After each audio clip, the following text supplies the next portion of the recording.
ओम नमो भगवते वासुदेवाय। हरे कृष्णा। तो भगवत गीता की गीता सीरीज में 4 अध्याय कंप्लीट हो गए हैं। आज अध्याय 5 से हम कथा प्रारंभ कर रहे हैं। ये क्लास अध्याय 5 से पहले श्लोक से।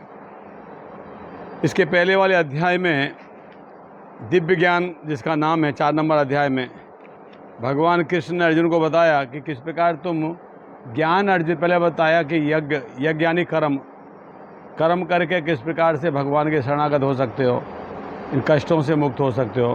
फिर बताया भगवान ने दिव्य ज्ञान के विषय में, ज्ञान प्राप्त करे कैसे कष्ट दूर हो सकते हैं। अब अर्जुन का प्रश्न है कि अब आप ज्ञान और कर्म दोनों की बात कर रहे हो, तो मुझे ये बताओ कौन सा सही है। तो अर्जुन कह रहे हैं 1 नंबर श्लोक में, अर्जुन उवाच संन्यासम कर्मणाम कृष्ण पुनर्योगम च संससि यच्छ्रेय एतयोरेकम तन्मे ब्रूहि सुनिश्चितम। अर्जुन ने कहा, हे कृष्ण, पहले आप मुझसे कर्म त्यागने के लिए कहते हैं और अब फिर भक्तिपूर्वक कर्म करने का आदेश देते हैं। क्या आप अब कृपा करके निश्चित रूप से मुझे बताएंगे कि दोनों में से कौन अधिक लाभप्रद है। पहले आप बोल रहे थे कि कर्म त्याग दो, कर्म नहीं करना है। अभी वो कहते हो भक्तिपूर्वक कर्म करो। ये दोनों में क्या सही है? कर्म का त्याग कर देना यानी कुछ भी कर्म नहीं करना, या भक्ति के साथ कर्म करना? ये अर्जुन पूछ रहे हैं। तो अर्जुन ये समझता है कि ज्ञान में संन्यास का अर्थ है इंद्रिय कार्यों के रूप में समस्त प्रकार के कार्यकलापों का परित्याग। अर्जुन ऐसा जान रहा है कि ज्ञान में संन्यास, ज्ञान में कर्म का मतलब है इंद्रिय कार्यों के रूप में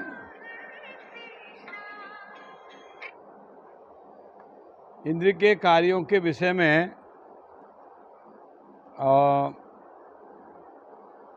इंद्रिय कार्यों के रूप में समस्त प्रकार के कार्यकलापों का परित्याग। यदि भक्ति योग में कोई कर्म करता है तो फिर कर्म का किस तरह त्याग हुआ? अगर कोई व्यक्ति भक्ति योग में कर्म करता है तो फिर कर्म का किस प्रकार से त्याग हुआ? दूसरे शब्दों में वह यह सोचता है कि ज्ञान में संन्यास को सभी प्रकार के कार्यों से मुक्त होना चाहिए, क्योंकि उसे कर्म तथा ज्ञान असंगत लग रहे हैं। ऐसा लगता है कि वह यह नहीं समझ पाया कि ज्ञान के साथ किया गया कर्म बंधनकारी न होने के कारण अकर्म के ही तुल्य है। अतः वह पूछता है कि सब प्रकार से कर्म त्याग दें या पूर्ण ज्ञान से युक्त हो कर्म करें।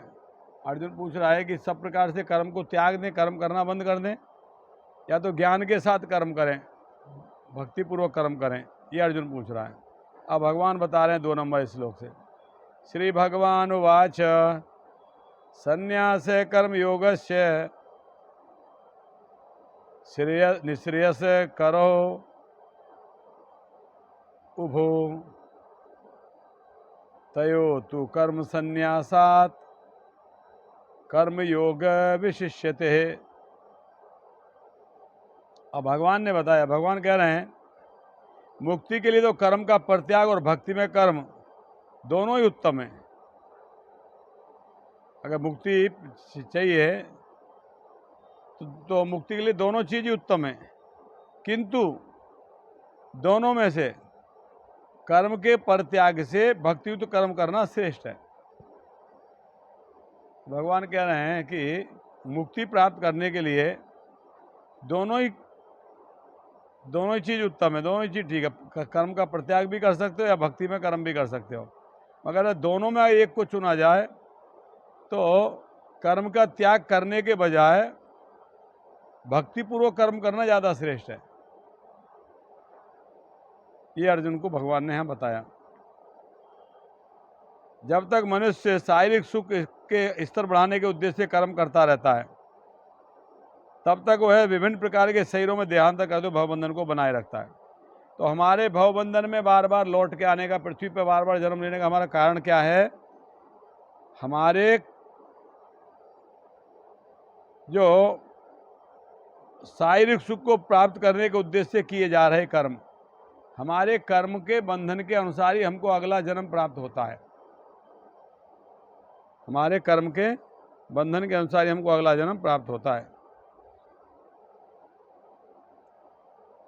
तो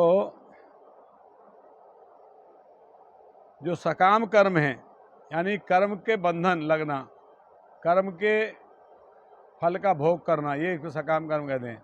यही हमारे बंधन कारण है। अगर व्यक्ति की इच्छाएं अधूरी रह जाती हैं तो उसको वापस जन्म लेना पड़ता है, और जिस प्रकार की उसकी इच्छाएं होती हैं वैसा उसको अगला शरीर मिलता है। और इच्छाएं किस पर निर्भर करती हैं? उसके कर्मों पर निर्भर करती हैं। उसके लिए अपना स्वभाव कैसा जनरेट किया है, कैसा स्वभाव जनित कार्य है उसका, उसके कर्मों के आधार पर निर्भर करता है। तो अगर हम अच्छे कर्म करेंगे तो हमारी इच्छाएं भी अच्छी होंगी। अगर भक्ति करेंगे तो भगवान को प्राप्त करने की इच्छा होगी, है कि नहीं? और अगर हमारे अंदर लस्ट होगा, लालच होगा, लोभ होगा, तो बुरे कर्म करेंगे। बुरे कर्म करेंगे तो ये पाप कार्य करेंगे। पाप कार्य करेंगे तो ये जन्म त्यागने के बाद फिर से और एक जन्म मिलेगा, और फिर जो हमने इच्छाएं की थी उनको पूरा करने के लिए भगवान को वैसा ही शरीर प्रदान करेंगे। भागवत में एक जगह बताया है, अगर कोई व्यक्ति व्यभिचारी है ना, व्यभिचारी पर स्त्री से संबंध करता है, ऐसे व्यक्ति को कुत्ते की योनि मिलती है अगले जन्म में, ऐसा भागवतम में बताया गया है। तो जो हम कर्म करते हैं ना, इन कर्म के आधार पे ही हमारी इच्छाएं उत्पन्न होती हैं, और उन इच्छाओं के आधार पे हमको वापस शरीर प्राप्त होता है। तो हमारा भव बंधन का कारण है हमारे ये सकाम कर्म। सकाम कर्म मतलब वे कर्म जिनको हम खुद एंजॉय करना चाहते हैं, भोगना चाहते हैं, ये भगवान यहाँ समझा रहे हैं। तो कर्म ऐसे मुक्ति के लिए दोनों चीज़ ठीक है। ये तो कर्मों को त्याग दो तो भी चलेगा, या तो भक्ति में कर्म करो तो ज़्यादा अच्छा है। अच्छे कर्म करो, निष्काम भाव से कर्म करो, भक्ति करो भगवान की, वो ज़्यादा अच्छा है। भागवतम के 5वें अध्याय के 5वें भागवतम के 5वें स्कंद के 5वें अध्याय के श्लोक संख्या 4, 5, 6 में यही बताया गया। प्रभुपाद जी यहाँ बता रहे हैं कि लोग इंद्रिय तृप्ति के पीछे मत हैं, मत मतलब पागल हैं। लोग इंद्रिय तृप्ति के पीछे पागल हैं, भोग विलास में पागल हो रहे हैं लोग, ऐश्वर्य इकट्ठा करने में। वे ये नहीं जानते कि उनका कलेशों से युक्त यह शरीर उनके विगत सकाम कर्मों का फल है। आज जो हमको शरीर मिला है, जिससे हमें इस शरीर में जो हमें कलेश मिल रहे हैं, ये हमारे विगत सकाम कर्मों का फल है। पहले जो हमने कर्म किए तो उनके अनुसार हमें ये शरीर मिला है, और अब जो कर्म कर रहे हैं इससे अगला शरीर मिलेगा। यद्यपि यह शरीर नाशवान है, शरीर नष्ट हो जाएगा, किंतु ये नाना प्रकार के कष्ट देता रहता है। शरीर नाशवान है, नष्ट होगा, मगर हमें कष्ट देने के लिए ही हमको मिला है ये। अतः इंद्रिय तृप्ति के लिए कर्म करना श्रेयकर नहीं है। इसलिए प्रभुपाद जी कह रहे हैं, इंद्रिय तृप्ति, इंद्रिय भोग करने के लिए कर्म करने की आवश्यकता नहीं है। जब तक मनुष्य अपने असली स्वरूप के विषय में जिज्ञासा नहीं करता तब तक उसका जीवन व्यर्थ है। अपने स्वयं के स्वरूप को जानना बहुत जरूरी है। जीवेर स्वरूप कृष्ण नित्यदास, हम शाश्वत भगवान के अंश हैं, हम ये शरीर नहीं है, हम आत्मा हैं। ये जब तक हमें ज्ञान नहीं है और हम इंद्रिय भोग करने के लिए कर्म कर रहे हैं तो हमारे बंधन का कारण बनेगा, और उसके अनुसार हमको और एक जन्म लेना, और कितने जन्म लेना।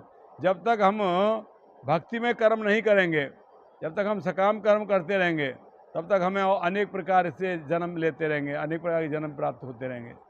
इस प्रकार से बताया गया है। तो इंद्रिय तृप्ति कर्म करना श्रेयकर नहीं है। जब तक मनुष्य को अपने असली स्वरूप के विषय में जिज्ञासा नहीं करता तब तक उसका जीवन व्यर्थ है। जब तक अपने स्वरूप को नहीं जान लेता,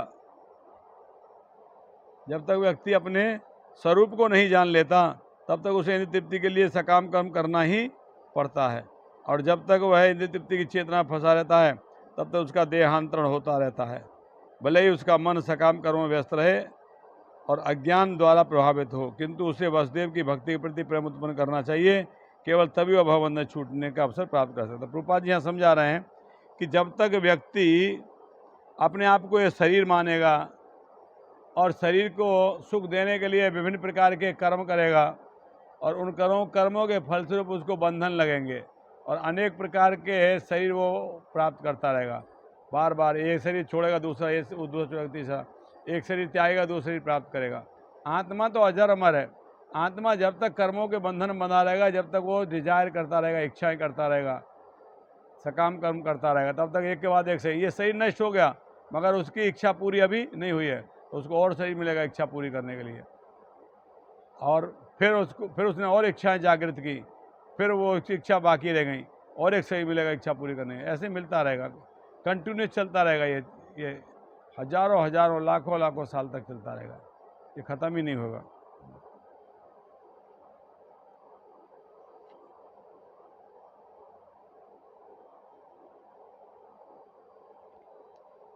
रूपा जी लिख रहे हैं, मनुष्य को कर्म, जीवात्मा के स्तर पर मनुष्य को कर्म करना होगा, अन्यथा भवबंधन से उबरने का कोई अन्य उपाय नहीं है।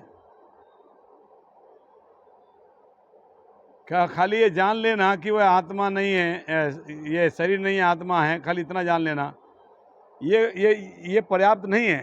खाली आत्मा का ज्ञान प्राप्त होना ये पर्याप्त नहीं है। उसको मनुष्य को कर्म भी करना होगा भवबंधन से बचने के लिए। और वो कर्म क्या है? भक्ति में भगवान की सेवा, भक्ति में कर्म, कृष्णा कॉन्शियसनेस, कृष्ण भावनामय। अतः कृष्ण भावनामय कर्म संन्यास से सदा श्रेष्ठ है, क्योंकि संन्यास में नीचे गिरने की संभावना वहीं रहती है। कृष्ण भावना से रहित संन्यास अपूर्ण है, जैसा कि श्री रूप गोस्वामी ने भक्ति शास्त्र में कहा है। तो व्यक्ति को कृष्णा कॉन्शियस होना चाहिए, भगवान में चेतना होनी चाहिए उसकी। मात्र संन्यास लेने से कुछ नहीं होगा। तो 3 नंबर श्लोक भगवान कहते हैं, जो पुरुष न तो कर्म फलों से घृणा करता है न कर्म फल की इच्छा करता है, वह नित्य सन्यासी जाना जाता है। हे महाबाहु अर्जुन, ऐसा मनुष्य समस्त द्वंद्वों से रहित होकर भवबंधन को पार कर पूर्णतया मुक्त हो जाता है। तो भगवान बता रहे हैं कि भवबंधन को कौन पार कर सकता है, भौतिक जगत के बंधनों से कौन मुक्त हो सकता है। भगवान ने बताया कि जो कर्म फलों से घृणा करता है, न तो कर्म फलों से घृणा करता है न कर्म फल की इच्छा करता है, वह नित्य सन्यासी जाना जाता है। वही व्यक्ति सन्यासी है जो उसका जो कर्म है, जो उसका स्वधर्म है, उसको करने के लिए हिचकता नहीं है, और उस कर्म को करते हुए उसके फल की भी इच्छा नहीं करता है।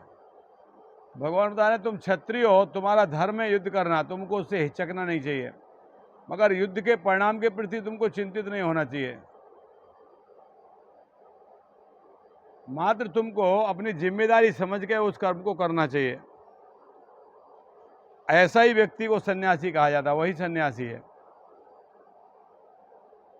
और ऐसा व्यक्ति समझ प्रकार के द्वंद्वों से रहित हो जाता है, मुक्त हो जाता है, द्वंद्व नहीं रहते उसके अंदर, ड्यूअलिटी नहीं रहती, और फिर भवबंधन को पार कर जाता है, उसको कर्म फलों के बंधन नहीं लगते।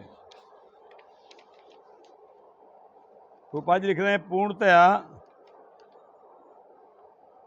कृष्ण भावनाभावित व्यक्ति पूर्णतया और नित्य सन्यासी है, पूर्णतया कृष्ण भावनाभावित व्यक्ति, क्योंकि वह अपने कर्म फल से न तो घृणा करता है, नहीं उसकी आकांक्षा करता है। ऐसा सन्यासी भगवान की दिव्य भक्ति के परायण होकर पूर्ण ज्ञानी होता है, कि वह कृष्ण के साथ अपनी स्वाभाविक स्थिति को जानता है। वह भली भांति जानता है कि कृष्ण पूर्ण है और वह स्वयं अंश मात्र है। तो भगवान के भक्त हैं, वो भगवान की प्रसन्नता के लिए कर्म करते हैं, इसलिए उनको पूर्ण सन्यासी कहा गया है। सन्यास का मतलब ये नहीं है कि आपने सैफरन वस्त्र पहना तभी आप सन्यासी हो। अगर आप भगवान की प्रसन्नता के लिए कर्म कर रहे हो, अपनी इंद्रिय तृप्ति की आपकी कोई इच्छा नहीं है, तो आप सन्यासी हो, वही व्यक्ति सन्यासी है।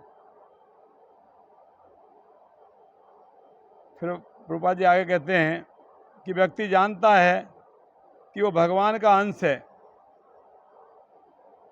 भगवान अंशी है और वो अंश है, भगवान पूर्ण है और वो उनका अंश मात्र है। और ऐसा व्यक्ति भगवान की प्रसन्नता के लिए कार्य करता है, भगवान के उद्देश्यों का पालन करता है, उनकी आज्ञा का पालन करता है।